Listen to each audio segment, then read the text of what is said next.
Mike Hughes here. I'm at the Nautilus.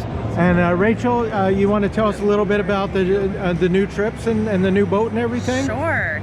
So we go to Socorro to dive with giant mantas, Guadalupe to dive with great white sharks, and we have 4 boats, 3 that do Guadalupe and Socorro. We have the Nautilus Explorer, the Nautilus Bellamy, the Nautilus Undersea, and then we have the Nautilus Gallant Lady who stays on the inside and does Cabo Palmo and the Southern Sea of Cortez. Wow, that's a lot of boats. Okay, so and the Southern Sea of Cortez, what are we looking for there?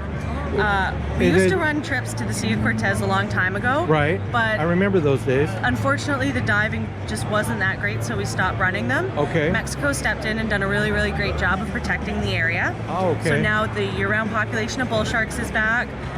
The classic schools of fish that you always see pictures of. Right.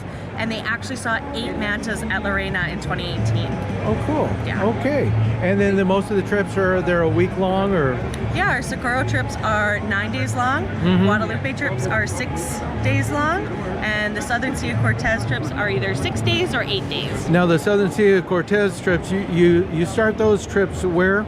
In Cabo San Lucas. Okay, but the other trips, they can start in, what it used to be San Diego. Yeah, so the Guadalupe trips start in San Diego, then we take you down across the border into Ensenada. Right. That's where the boat departs from. For Socorro trips, you'll meet in Cabo San Lucas, same as the Sea of Cortez, and you'll meet at our dive center called Sea Creatures. Sea Creatures, pretty much. And if they want more information about the Nautilus, they'll go to? nautilusdive.com. Perfect, thank you very much.